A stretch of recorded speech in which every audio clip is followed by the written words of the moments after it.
Salut, j'espère que tu vas bien. Aujourd'hui, on se retrouve pour un nouvel épisode de la série Pas de décontraction sans.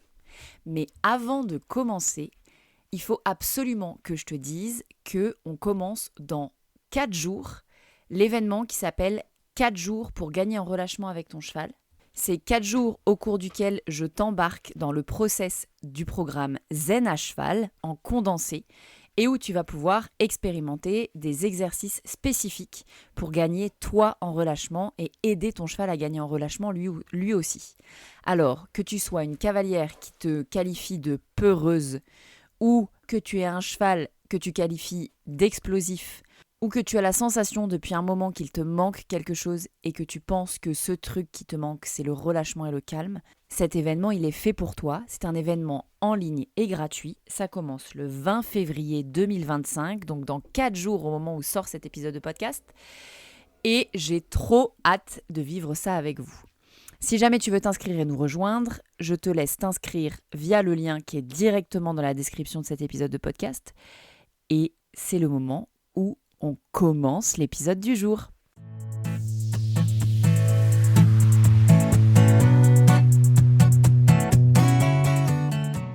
Salut, bienvenue dans À Cheval, le podcast de l'équitation collaborative. Je suis Morgane, je suis coach en équitation et j'accompagne mes élèves, peu importe leur discipline ou leur niveau équestre, vers plus de collaboration dans leurs échanges avec leur cheval. Si tu es cavalière et que tu es à la recherche de connaissances, de tips, de réflexions ou d'exos pour que ton équitation devienne plus collaborative, alors t'es au bon endroit. Dans ce podcast, je te partage seule ou avec mes invités tout pour t'inspirer et que tu puisses développer l'équitation dont tu rêves avec ton cheval. T'es prête ? Allez hop, à cheval ! Alors aujourd'hui, j'avais envie de vous parler d'un sujet hyper intéressant qui me vient d'une publi que j'ai vue passer sur Instagram d'une personne qui parlait justement à l'inverse. Elle disait « par l'équilibre vient le relâchement ». Et en fait, j'ai vraiment eu envie de parler de ça, de parler de l'influence de l'équilibre physique, pour le coup, sur le relâchement du cheval. Et c'est ça qui est trop cool dans le programme Zen à cheval, que j'aime beaucoup, c'est qu'on y allie à la fois des astuces, je vais appeler ça des astuces, mais en fait c'est des vrais outils de gestion émotionnelle pour l'humain, pour le cheval. On a les codes de sécurité et de connexion. Et à travers ces codes de sécurité et de connexion, en vrai, on travaille aussi sur l'équilibre du cheval. J'ai vraiment eu envie de vous partager dans cet épisode de podcast ce sujet-là parce qu'on le sous-estime aussi grandement, à mon avis en tout cas, dans le fait que les chevaux soient crispés, tendus, explosifs même parfois. Parfois, tout ça vient du fait qu'ils ne se sentent pas très bien dans leur corps et ils ne se sentent pas très bien en équilibre. Et comment veux-tu te relâcher quand tu manques de tomber à chaque pas ? C'est un peu la sensation que le déséquilibre donne. Et c'est là où c'est hyper difficile parfois de gagner un relâchement avec notre cheval quand on n'a pas appris et quand on est à cheval sur notre cheval et que notre cheval n'a pas appris à porter l'humain. Et que nous, on n'a pas appris à aider le cheval à se mettre en équilibre. On voit très souvent des chevaux un peu chauds et en fait assez souvent le fait que les chevaux soient assez chauds, on peut le régler ou en tout cas l'améliorer en leur amenant de la sérénité avec les outils de gestion émotionnelle, alors je mets des guillemets à gestion, de gestion émotionnelle que je vous propose de découvrir et d'expérimenter pendant les 6 mois de Zen à cheval, sur vous, sur votre cheval. Mais il y a aussi cette notion de comment je communique à mon cheval, avec mon cheval, et comment je l'amène à se mettre dans une position qui lui permet de se sentir en équilibre et donc de se relâcher. C'est vraiment complètement indissociable et en fait on n'en parle jamais. Et c'est là où en voyant ce réel là sur Instagram, je me suis dit mais oui, mais c'est bien sûr, il faut absolument parler de ça. Il y a vraiment cette notion d'équilibre physique au-delà de l'émotionnel. Sur les chevaux explosifs, souvent on prend en compte le côté émotionnel, on dit que c'est des chevaux émotionnels d'ailleurs, mais on prend rarement en compte ce côté physique de l'équilibre du cheval.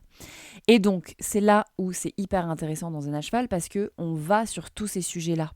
On y va notamment pendant les cours individuels en visio. Et le truc qui est vraiment génial sur ces cours en visio, c'est que il n'y a pas de il y a pas de triche, j'allais dire. Mais en tout cas, je ne peux pas me mettre à cheval sur vos chevaux. Donc, on ne peut pas avoir ce truc de le coach, il travaille mon cheval et moi, je récupère mon cheval quand il sait tout faire. Mais donc, potentiellement, dans 6 mois, quand on se sera dégradé, lui et moi, on ne saura pas comment reprendre le bon processus. Alors que dans les cours en visio, le truc génial, c'est que moi, j'ai un œil sur tout ça. Que parfois, on le travaille peut-être pas aussi directement. C'est-à-dire qu'il y a tellement de choses imbriquées dans cette notion de relâchement que il y a des choses que je vais aborder sous un angle et sous un autre, mais en vrai, on va tout prendre en compte à 360 degrés. On va parler de... Allez, je replace ici ma petite pyramide de l'équitation collaborative. On va parler de la base des besoins fondamentaux du cheval, de comment il se sent dans sa vie au quotidien et de comment il se sent dans son corps. Et une fois qu'on a tout ça, on peut aller demander à notre cheval des choses relativement exigeantes, en vrai, qui est de rester calme en toutes circonstances, ou presque, ou en tout cas de se référer à nous parce qu'on sait mieux gérer les choses que lui. Donc il y a vraiment ce truc, et parfois c'est le cas et parfois c'est pas le cas. Quand nous on est embarqués dans nos émotions et dans notre panique, on est en panique et c'est tout ce qu'on est capable de dire. Mais dans 99% des cas, il y a un truc qui est hyper important à se rappeler, c'est que en fait les chevaux ils évoluent dans un monde d'humains. Et dans un monde d'humains, on a un peu plus les codes qu'eux. Et notre job à nous, c'est de les amener à répondre à ce que ce monde d'humains leur demande, notamment en termes de calme, de prise sur soi, de gestion émotionnelle, je vais le dire comme ça. Et tout ça, ça passe aussi par comment physiquement il se sent. Parce que je vais caricaturer un peu, mais quelqu'un à qui on attache les 2 pieds ensemble, par exemple. Je pense que vous avez déjà fait, je ne sais pas si vous avez déjà fait ce jeu. On le fait avec un autre humain d'habitude où on s'attache les pieds l'un à l'autre et on essaye d'avancer ensemble. Imaginez-vous avec une corde qui tient vos 2 pieds ensemble. Est-ce que vous allez être capable, vos 2 pieds un peu serrés, est-ce que vous allez être capable de marcher sereinement, en relâchement, avec vos 2 pieds attachés ? Un cheval en déséquilibre, en constante perte d'équilibre, ça va être la même chose. Et c'est pas forcément vous qui mettez le déséquilibre. Peut-être qu'on a déjà une fragilité au départ, et peut-être que le simple fait de vous asseoir sur votre cheval fait que, en vrai, il porte déjà 60% de son poids sur son avant-main quand on n'est pas là. Alors, quand on rajoute notre poids par-dessus ça, clairement, on a une grande majorité des chevaux qui ont un équilibre plongeant. Sauf si ils ont appris à nous porter. Et c'est là où ce programme Zen à cheval, j'en parle beaucoup, mais on va aussi en parler pendant l'événement gratuit là, qui démarre fin février 2025. Je le dis comme ça parce que peut-être que vous écouterez l'épisode beaucoup plus tard. Mais on va vraiment revenir sur l'importance de prendre le problème, entre guillemets, à 360 degrés. C'est là où c'est hyper important et hyper porteur, en fait. C'est important pour moi et c'est hyper porteur pour vous et pour vos chevaux de prendre les choses sous cet angle-là. Parce que quand on travaille que l'émotion du cavalier ou que l'émotivité du cheval ou que le physique, parfois, faut faire l'un, puis l'autre, puis le troisième, quoi. Mais là, l'idée, c'est vraiment de comprendre que tout est lié, tout est imbriqué et qu'il y a des approches, comme la mienne, qui vous permettent de tout prendre en même temps, de tout mettre en place en même temps en fonction de vos problématiques à vous. Voilà, donc c'est vraiment ce que j'avais envie de vous partager sur cet épisode de podcast, sur l'équilibre. Alors je parle là de l'équilibre physique, mais on pourrait prendre un peu plus philosophiquement la notion d'équilibre au sens large. Mais je vais m'arrêter là. j'ai décidé de développer l'équilibre physique du cheval et donc finalement le travail du cheval.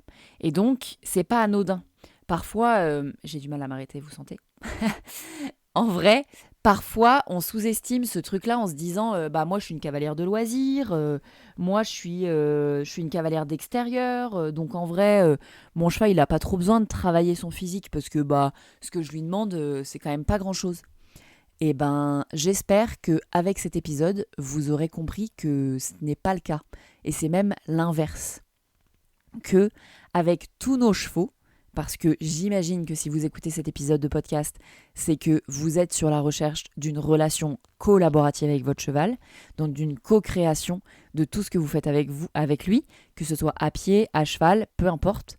Mais on a vraiment besoin, pour créer cette collaboration-là, cette vraie collaboration, de prendre à la fois en compte les problématiques d'éducation, d'émotion, du cheval, du cavalier, d'avoir une communication claire avec lui et de prendre en compte son physique. C'est hyper, hyper, hyper important. Voilà ce que j'avais envie de dire sur cet épisode de podcast et cette fois, je m'arrête là. Et si jamais vous êtes encore là et que l'épisode vous a plu, n'hésitez pas à aller mettre 5 étoiles sur la plateforme d'écoute que vous utilisez. Et si jamais vous voulez être mis au courant des prochaines sorties, allez aussi vous abonner. En attendant, si vous voulez discuter de tout ce que j'ai raconté pendant cet épisode de podcast, je suis évidemment disponible sur les réseaux sociaux. Et puis, quoi qu'il en soit, je vous laisse ici et je vous dis à la semaine prochaine pour un nouvel épisode de À Cheval, le podcast de l'équitation collaborative. À plus!